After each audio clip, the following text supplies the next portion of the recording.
हमारे पास जो इस वक्त हमारे जो स्ट्रांग पॉइंट्स हैं, आपको क्या लगता है कि ये जो हमारे स्ट्रांग पॉइंट्स हैं कि भारत जो है वो टेररिज्म करवा रहा होता है, भारत जो है उसने सिंतास माहिदा भी एकतरफा तौर पर खत्म कर दिया, भारत ने इसके अलावा और बहुत सारी ऐसी चीजें हैं जो कि हम पेश कर सकते हैं, अभिनंदन और उसके अलावा जो उनका जो जासूस जो था हमारे पास कुलभूषण यादव, बहुत सारी चीजें, लेकिन क्या इंटरनेशनल कम्युनिटी का क्या बायस जो है उनकी तरफ, अमेरिका का एक बायस है इंडिया की तरफ, वो खत्म हो सकता है?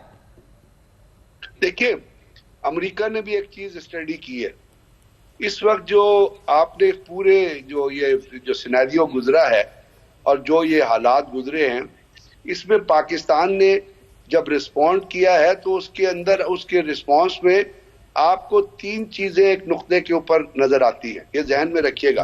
और ये पूरी दुनिया के जो मिलिट्री एनालिस्ट हैं या पॉलिटिकल एनालिस्ट हैं जो समझ रखते हैं, वो इस चीज पे गौर कर रहे होंगे और देख रहे होंगे कि पाकिस्तान ने सबसे पहले जो है स्ट्रेटेजिक वैल्यू के जो टारगेट्स थे, वो स्ट्रेटेजी के तौर पे जो इंडिया इस्तेमाल करता था अपने एडवांटेज में, जिसमें तमाम एयर बेसिस थे। अभी जो आदमपुर एयर बेस है उसके अंदर वो इंडिया का दूसरा बड़ा एयर बेस है।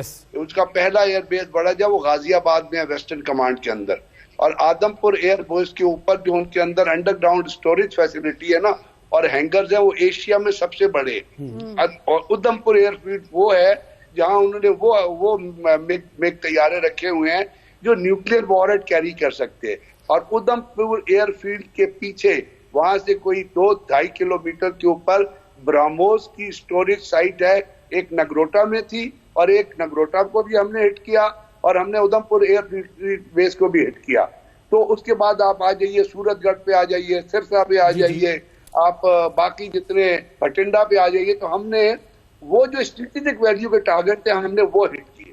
इसके अंदर एक चीज और आपको पॉइंट आउट करूंगा जो आप जरा सोचिएगा, वो ये है कि पाकिस्तान ने कहा था कि जो इंडस वाटर ट्रीटी की एब्रोगेशन या कैंसलेशन है, that accounts to an act of war. अब एक्ट ऑफ वॉर का मतलब ये था, वॉर तो उन्होंने कर दी। जब पाकिस्तान ने ब्रह्मस की स्टोरेज साइट को हिट किया, तो याद रखिएगा ब्रह्मस जो नाम उन्होंने मिसाइल का रखा है वो ब्रह्मपुत्रा रिवर से इन्फ्लुएंस करके लिखा है जो इंडिया में आता है। तो यानी पानी की रेलेवेंस हमने ब्रह्मोस के साथ भी लिंक करके रख दी स्टोरेज के, वो उनके मिसाइल के अलावा 800 किलोमीटर की स्पीड से ये मिसाइल जाता है और बड़ा इफेक्टिव मिसाइल है। आज हमने उसको नलीफाई भी किया है बहुत सारी जगहों पे, बहुत जैकबाबाद एयरबेस पे और उसका। तो एक तो हमने ये स्ट्रेटेजिक वैल्यू के टारगेट, फिर हमने टैक्टिकल वैल्यू के टारगेट्स दिए, जिसमें उड़ी के अंदर जो सप्लाई बेस है वो आया। उसके बाद हमने उनकी पोस्टों को हिट किया, जहाँ पे टैक्टिकल जो है इन्फ्लुएंसेस होते थे पाकिस्तान और इंडिया के दरमियान, फायर होता था, ट्रुप्स क्रॉस करते थे, उन्होंने सर्जिकल स्ट्राइक का एक दफा ड्रामा रचाया था। उसके बाद जो एक बहुत बड़ी बात हुई जो मैं हमेशा पॉइंट आउट करता रहा हूं और उसके ऊपर हमने काम भी बड़ा किया था किसी जमाने में, वो था राजौरी के अंदर जो रॉ का दहशत गर्दों को ट्रेन करने का ट्रेनिंग सेंटर है। उस ट्रेनिंग सेंटर के अंदर आपको पता आ जा रहा था कि एडिशनल डिप्टी कमिश्नर का नाम जो सुपरवाइज कर रहा था। मैंने कहा था कि जो जो वहां पे पहलगाम में जो दहशतगर्दी हुई है, उसके दहशतगर्द जो हैं वो इस राजौरी ट्रेनिंग सेंटर से गए। वो जो यहाँ पे ट्रेंड हुए थे, जब उन्होंने वाकया किया, फिर पहलगाम की वहां पे इंसिडेंट हुआ है, वहां से 2 किलोमीटर के ऊपर बीएसएफ का एक कैंप है, वो वहां से जाके बीएसएफ के कैंप के अंदर चले गए थे। इसीलिए वो किश्तवाड़ के जंगल के अंदर उनको ढूंढते रहे, वो नहीं कोई मिला ही नहीं। बिल्कुल। दूसरा जो रॉ का ट्रेनिंग सेंटर 2 और है, वो गुजरात और काठियावाड़ में है। और ये राजौरी का जो ट्रेनिंग सेंटर है, इसके अंदर बीएलए, बीएनए और जितने लोग हैं, ये सारे दहशतगर्द ट्रेनिंग लेते थे आधे से ज्यादा। तो पाकिस्तान ने वो इंटेलिजेंस वैल्यू का टारगेट हिट किया। अब हमने स्ट्रेटेजी को, टैक्टिक्स को और इंटेलिजेंस को एक ही पॉइंट पे मरकूज कर दिया। तो दुनिया को ये पता है कि पाकिस्तान अपने दुश्मन को स्ट्रेटेजिकली भी हिट कर सकता है। अच्छी तरह हम रीड कर चुके हैं उसे। बिल्कुल। और देखिए कि आप कहीं भी सिविलियन एरिया को टच नहीं किया हमारी फोर्सेस ने, किसी स्कूल को, किसी हॉस्पिटल को, किसी कहीं भी जहां कोई सिविलियन मौजूद हो उसको टारगेट नहीं किया। ऐसे और भारत ने वॉर क्राइम्स किए। जंग अगर आपने लड़नी है तो ये तरीका है, with grace, with class, with principles. बिल्कुल। मसूद साहब, ये तो हमारा मजहब हमें पढ़ाता है ना। बिल्कुल। हमारा मजहब हमें यह पढ़ाता है कि आपने सिविलियंस को, और यूएनओ के रेजोल्यूशन को हमने अडॉप्ट किया।